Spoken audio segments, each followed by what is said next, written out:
Hello, welcome everybody to Funky Fridays with Bo. In this episode and subsequent episode of the podcast, I will be inviting 3 parents of children with childhood cancer with me.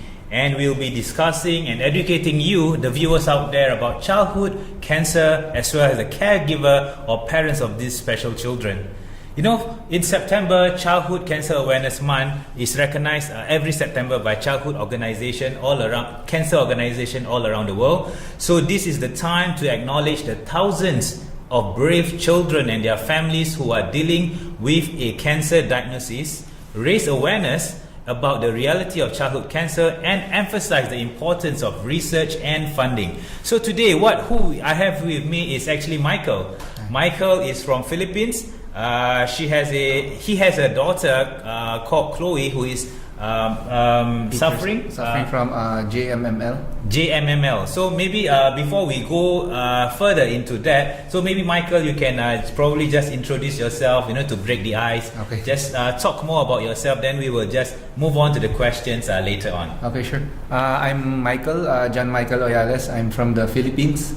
So we came. I also have 2 more daughters back home. Then usually, I have also a daughter here, Chloe, right? She was diagnosed with leukemia, 2016. Okay. Yeah.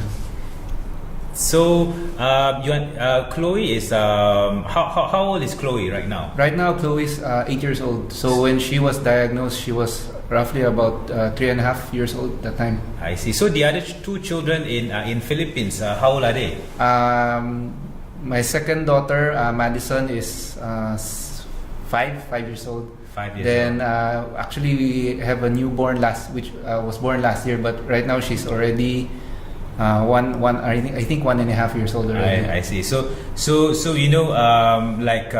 you've been away in Singapore for the past since Chloe was diagnosed. So how long is it? 2 years? Yeah, almost 2 years already, because we came here around December 2018 when she had a relapse actually. I see. So initially before that, she had been getting treatment in Philippines? Yeah, she has been getting treatment in the Philippines. Then 2016 she was diagnosed with ALL actually. So, ALL, what was that? It's acute lymphoblastic leukemia. Actually that time it was, for what the doctors told us that time, or what I knew that time, it was just the basic. In leukemia, it's like the easiest for kids to get over. I see. To be cured. To overcome. Yeah, to overcome. Yeah, during that time. So we did treatment back home for, I think almost 2 years already. Also that time, then she was in maintenance phase already. Then went into remission actually. Yeah. So she went into remission, and then there's a relapse. Then there's a relapse. December 2018. Yeah, we re-diagnosed her. She had a bone marrow aspiration again to check her bone marrow, right?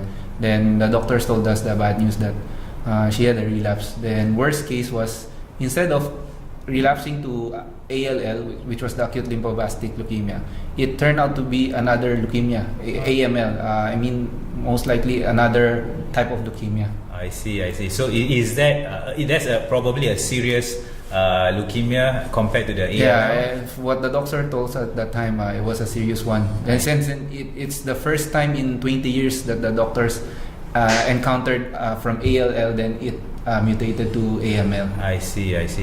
Okay. So I understand. So what I would like to know is probably before she was diagnosed, are there any symptoms that you noticed probably leading up to her diagnosis? Actually, that time during that time she was diagnosed, right, 2016, we didn't see any symptoms. Actually, we felt a bit lucky already, because what we heard from other patients, right, before they were diagnosed with leukemia, they had they think they have some problem with the bones, or other having fever or something. For Chloe that time, she didn't show any bruises or something, but she was a bit yellowish that time. My mother-in-law was telling us, why don't you have Chloe checked, because she's a bit yellowish. But I was saying, actually, I was kidding with my wife that time. We are a little bit yellowish by by color, right? Because actually we're Filipino Chinese, so we're a bit really yellowish. So anyway, so to just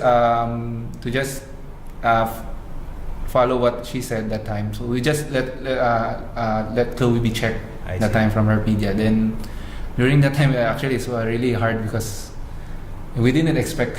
Yeah, we didn't expect I can feel you as a parent who has probably you got a shock because she was diagnosed with ALL, then probably now mutated to AML. Yeah. So I believe that is probably a difficult period for you. Very, very difficult that time. All right. So as a parent, when how do you feel or what went through your mind when you first received the news of your child's diagnosis? So probably when you received the news of Chloe gotten the ALL under her first phase, how do you feel during that period? That time actually a bit scared and a bit I mean, we're very, very scared and very sad that time, but during that time, since the doctor assured us that time, because it was just ALL, I mean, it not really just, but for a type of leukemia, ALL, so it should be quite easy for them, they said. But we're really scared also because we really don't know what's gonna happen that time. But doctors assured us that time it's gonna be okay for Chloe, since we detected it earlier. Then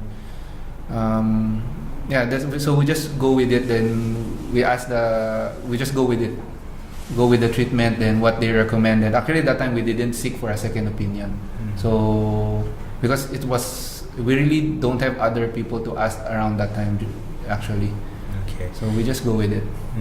So when Chloe has been diagnosed when she was 3.5 years, so how do you break the news to your child of what they are going through, or do they know that they are suffering from this at such a young age? That time actually Chloe, since she was that young, actually we don't know how to explain it to her, but we just told her that she was sick. She would be going to the hospital constantly from that time she was diagnosed. Then actually I also thank God that Chloe is a really good girl, obedient, and she really doesn't give tantrums that much. But besides from the time that she was having, she had that medicine, she was on steroids at the time, so during that time she a bit moody.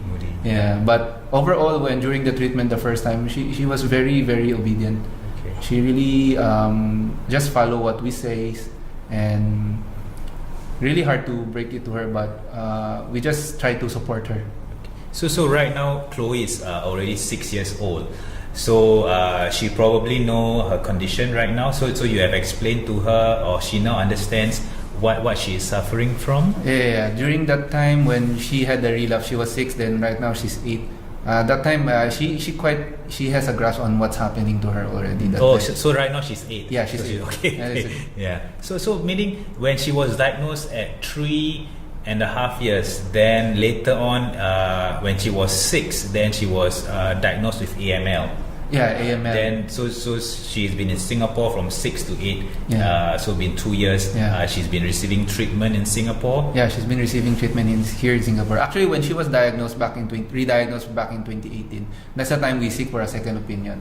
Because during the time when she was diagnosed with AML, doctors that time were since it was the first, they told us I think the second time in 20 years only that he encountered someone from ALL switched to AML. Then we asked the doctor what happened to the kid 20 years ago, and unfortunately the kid passed away. So that time we really had a hard time. So it was my wife. During the first 2 years she was Chloe had leukemia. It was really my wife going with her to the hospital and everything, but as I have to help out with the family business. Then 2018, then my wife actually was pregnant also at that time. Okay. So it's really, really, really hard for us that time.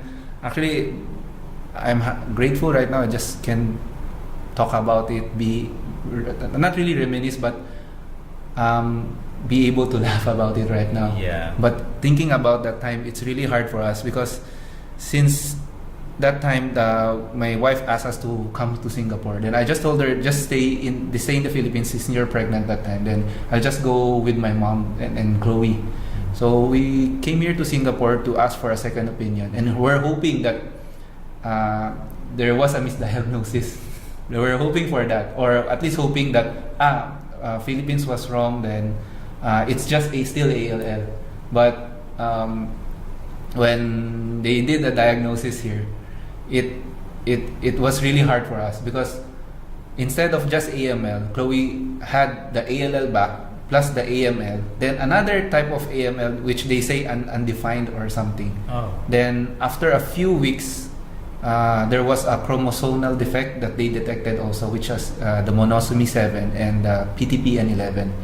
Yeah, so it was really very hard for our family that time. The doctors gave us, I admired the honesty of the doctors here also, because they told us that time Chloe has just only 20% chance to live during that time. Then the doctors told us that if it was 50%, then they might just push through with the treatment. But they were advising us during that time that we just do palliative treatment. Actually, we also don't know the word palliative that time. We look at it, then we saw it that we're just trying to make her feel comfortable before she leaves us.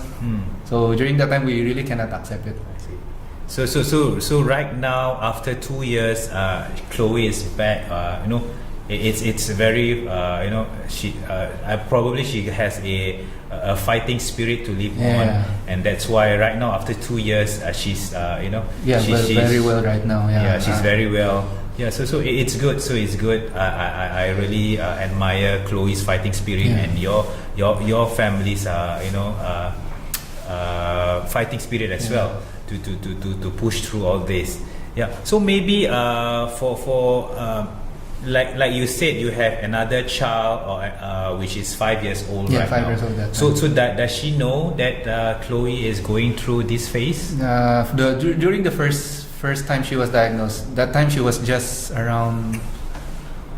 She was actually newborn also. 2015 she was born, so 2016 Chloe had the first diagnosis, right? So she was roughly around 1 year plus. So she was a bit no clue what's happening. So during that time, we took it as a blessing, because at least we wouldn't have she wouldn't have the trouble thinking why is mommy and daddy not always here? Why is it always that mommy and daddy is always with my sister? So but this time around, the second time she was diagnosed, she was already 4 years old. Actually, we missed her birthday, her 4th birthday that time. So she sometimes she really took it hard. Sometimes she's saying she really miss her sister and me.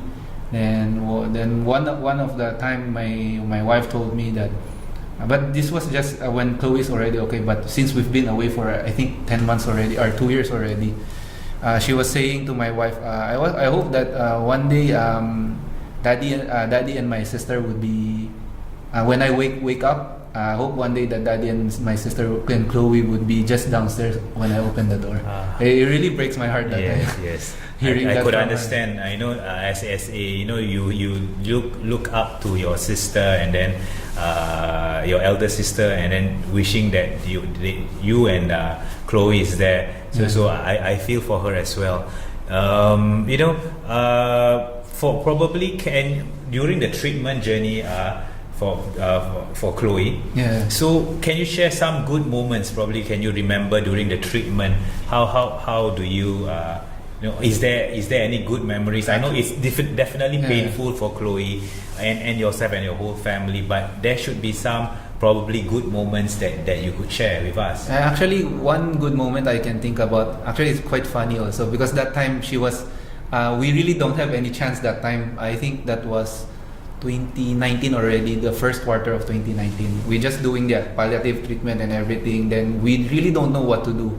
Chloe doesn't have any treatment plan as per the doctor was saying, because we really tried to do whatever they just can do. So one funny thing, actually it's a funny thing and a good moment for me also, because that time I was reading the newsletters in the hospital, right? And I saw that they were able to treat one of the patients having JMML. But that time we don't know that Chloe has JMML yet, because the doctors told us that JMML, it couldn't be diagnosed through bone marrow aspiration, meaning to checking from your bone marrow. It was just a series of tests and other results that they would be able to conclude that she has JMML. But that time we don't know yet. So I was praying to God that time, hoping that why don't you just have Chloe JML? At least we have a fighting chance.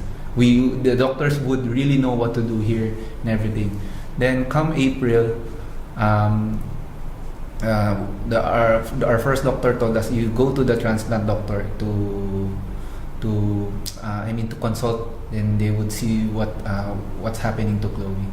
Then they told us that was the first time during the meeting with the doctors that I didn't cry.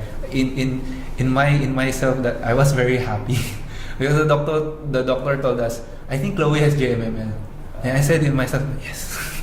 Okay, so having that, at least Chloe has a fighting chance. We with all the treatments, I believe. Yeah. So I believe that should be a good moment for you to, even though it's something which is not that good, but because at least she has a fighting chance by having GMLL. Yeah. So that would probably something good for you. Yeah, something good for us that time. Then I was telling my wife that time, she was saying to me, "Are you crazy? Why are you still happy?" But at least that time, it was a good moment for me, because at least I know that time we have hope for her. Then, that at least we're given hope. Alright. Okay. In right now when you are in Singapore, I understand. There are not much fundings that you can get. So if probably for children with cancer, there's not much government funding that you can tap on. So what are the channels that you use to assist or to help through the treatment course for Chloe? For Chloe, during her first diagnosis, actually we really didn't seek help that time, because her first diagnosis, our family was able to manage.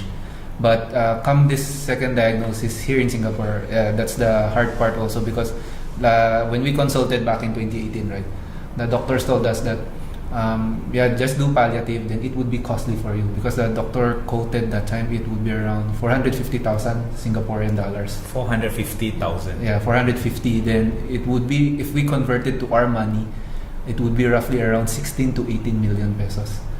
So actually 1 to 2 million we might have, but 16 to 18 we don't have that much. So it was really hard for us. So what we did was, during the second time around, second diagnosis, we just we set up a Facebook page for Chloe, then Instagram account, then we just try to share it with other people as well. Then also I tried to set up a Go Get funding.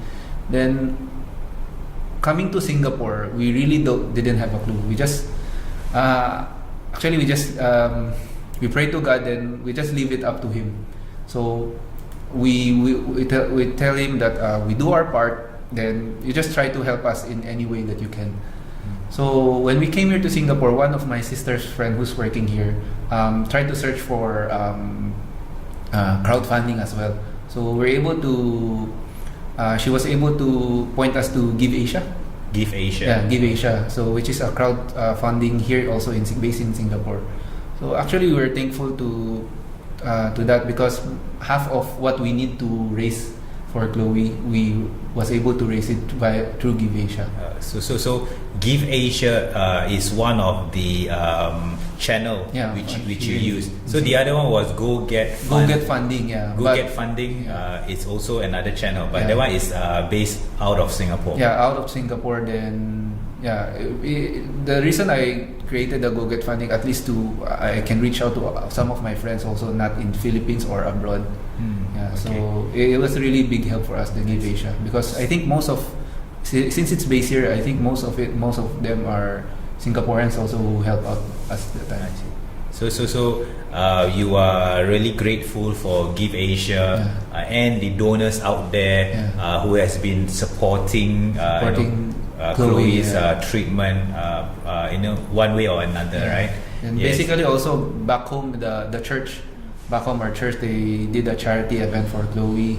Then friends and families also who help out, because that time we really don't know how to raise the 16 million. So we just really go out and basically ask for help. So I believe you just have to have faith. Have faith in whatever religion that you are in. True. Have faith in God, and I believe God will definitely help you one way or another. But we also must be try our best, because if we just pray and have faith, it's not enough. So I believe we have to really like for yourself, you have gone through Give Asia, and you have gone through Go Get Funding, and also your church's help to assist in Chloe's treatment here in Singapore. So that's good, Michael. Okay, so while you are here in Singapore for the past 2 years, is there any support group that you go to? Like, is there any you send Chloe to ARC, ARC Children's Center. So what does the ARC Children's Center, Children's Center does for Chloe? Maybe you can tell more it's about like that. ARC is like a school also for children like Chloe who were diagnosed with cancer or other type of cancer. So we basically go there, so at least they would feel normal as like they're still going to school. Because that time when the director told me that the reason the ARC was established, because it was because of one kid before her mom and dad is working, then he just stayed at home, then cannot do anything. But before the kid passed away, his wish was for other kids to have something like ARC, so that they would feel normal, they would have something to do, they won't be left at home. So what ARC did for Chloe was really, really a blessing for us, because Chloe was able to meet some other kids, meet new friends. Then every time she comes home, when she was able to regularly go already when she was already well enough. Because that time, when we hear 2019, it's always in the hospital. She rarely goes to ARC, but during that time she was almost well already. She was always going there, and every time she comes home, she's really happy to tell some stories, what she did in ARC, what they taught her. Then also the bus ride, the shuttle back home, back and forth. The uncle driving them back and forth. She has fun stories about the uncle. Also. Coincidentally, I'm a magician, so I perform for ARC. I think last year during Children's Day. So I'm not sure whether Chloe was there on that particular day. In 2019. So ARC is like a school for children diagnosed with cancer, and they provide a safe environment for them to study, to move around. So for them also they need help, right? So they need donation. Because government don't give them funding, right? True. And fundings are always via charity organization, firms or big organizations outside. So I believe if you are hearing this, if you like to donate, because ARC do a lot of things for these children. So if you feel like, if you want to donate or do something, probably since September is a month for childhood cancer awareness, so maybe you can probably donate to the ARC Children's Center. Can do that, because right now, since the COVID situation, they really cannot do any fundraising event or something like that. Yes, that's right. With COVID right now, it's probably difficult for them to do a lot of organizing charity events. So it's you can do something, by donating to not only, if let's say you want to donate to another charity organization, go ahead, because they ultimately help one another with children with cancer, right? Yes. Yeah. So life after cancer, so probably returning to normalcy. So how Chloe is right now recovering. Yeah, recovering already from because she had a bone marrow transplant. Since she was diagnosed with JMML, the only cure for her was to get a bone marrow transplant. Then we did that last September 6. So she's already actually 1 year already cancer free. Then 1 year post transplant. That's good. So life has been normal right now for you. Yeah, so far normal in terms of not going to the hospital most of the time already. But it's normal in a sense that I can not really worry at night what's her temperature. Is she well? Is she still okay? So normal in a sense, in that sense, but still not normal because both of me and my wife are not together, and my 2 kids as well. Then it's really, really hard for us, but normal, but still thankful to God that normal in a way that I don't have to worry about anything about Chloe so far. Right now. When she had at night, like you said, whether she got fever or not. Yeah. Okay. So when Chloe was diagnosed, do you have any resources that you go to? Like you go to the internet, or how do you go to? Is there a specific website do you go to get more information, or is there, when you are here, while you are here, do you have a parent support group for people like you? Is there a mentor for somebody to talk to you what your children is going through, what your child is going through? Is there any help that you get from in Singapore? Yeah, here in Singapore also, because there are some other patients. As I've said, there were patients who were diagnosed with that, like the JMML, right? So I was able to talk to some of the parents of the kids who were already cured. So they were able to give some advice on what to do. Then also, go to the internet to try to research on things. But mainly, we always ask the doctor because at least we're sure on what we need to do about that. Okay. And support group, basically, still the church here, some of the churches here in Singapore. So maybe if you want, I would like to give you this chance to probably thank any organization, or thank your wife, or who else in your family throughout this Chloe's journey. Okay. Actually, first and foremost, I'd like to thank God for giving us another chance for Chloe to take care of her. We almost lost her also last June because of sepsis, but we thank God for the miracle that she was able to survive that. Yeah, because not a lot of kids can survive sepsis she is diagnosed with leukemia, then she had the sepsis. Then that time we really think that she would really be gone. So thank God for that. Thank God for that miracle. Then I want to thank the doctors, nurses at NUH for always being patient, caring, and loving for Chloe throughout her treatment here in Singapore. Especially, I also want to thank the pediatric ICU who've taken care of Chloe during the time she was being treated for sepsis, when she was fighting for her life. Then I want to thank the organizations here in Singapore that help us a lot, help Chloe throughout her treatment here in Singapore. Children's Cancer Foundation and Love Nails. They've been helping Chloe emotionally, mentally, and everything that a kid needs to do. Because basically, Chloe is still a kid.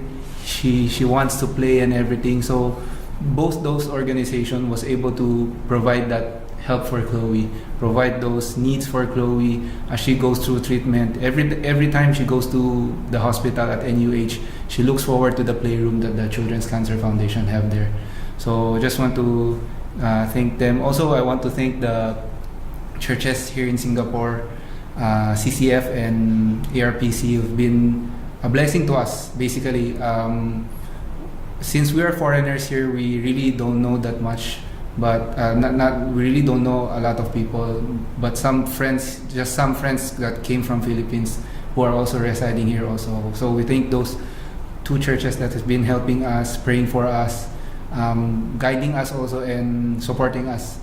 And I want to thank the host family that we're staying here in Singapore. They've been such a blessing to us. Imagine, I don't need to think about the rent, the food, even the food actually, even the food. We don't need to think about it. So everything's well prepared for us. So I just want to thank the family that has adopted us for the past 2 years. It's really such a blessing for us. So I think also because if I'm not wrong, you are the one who gave your cells of your bone marrow to Chloe to help. So it was a blessing as well to have you to save help Chloe to fight her cancer. I was the one who donated. So actually thankful that I was healthy throughout the whole time that we're staying here in Singapore. Actually, funny thing was, a week before the transplant, I was sick. Okay. Then for some reason, I was well before the transplant. So really thankful for everything that everyone, actually even people that we don't know. We thank you for the support that you've given us. I mean, there are lots of people that we don't know here and in back home who've been helping Chloe. So we thank them, and we also thank our friends and families back in the Philippines who've been always supporting us throughout our journey here in Singapore. So we thank you everyone back home. Also to my family. But without them, I wouldn't be able to, because of their help, at least I won't need to worry back home. I just need to focus on Chloe, and that's all. Yeah. So maybe this is probably my last question to you. Any words of encouragement to newly diagnosed children and their families, or children that are battling cancer? Actually, just for us, I can say that you just need to keep the faith. Don't give up. Don't lose hope. Then try to be strong for your children, or for your kid who's experiencing something like this. Then just try to be strong for them, and don't be afraid to seek help. Yeah. That's what. All right. Thanks, Michael, for that. Thank you. This even though it's a short interview, but I believe if viewers out there who are listening, you can learn something, or one thing or two about childhood cancer, as well as those who don't have any children or child with diagnosed with childhood cancer. I think you can actually do something to support the organization who are supporting these families. So for me, I've learned something from Michael today, and also one thing which I will always remember from our conversation today is actually to keep the faith. Yeah. So for those of you parents out there who have children who are suffering with childhood cancer, I would say what Michael has said: to keep the faith, don't give up. So that's one thing you can take away from today's conversation. So thank you, Michael, so much for coming over to Funky Fridays with Bo, and to educate the viewers out there and your journey with Chloe through her treatment process, and now back to how she is, back to normal. Although you said it's not normal yet, you still have to worry. But I think we have to start somewhere. True. And I believe you can do it. I think I give my full prayers for you, for Chloe to get back to normal soon, and for you to be reunited again with your wife and your other two children. Thank you, Michael, so much Thank you for coming. us. Thank you.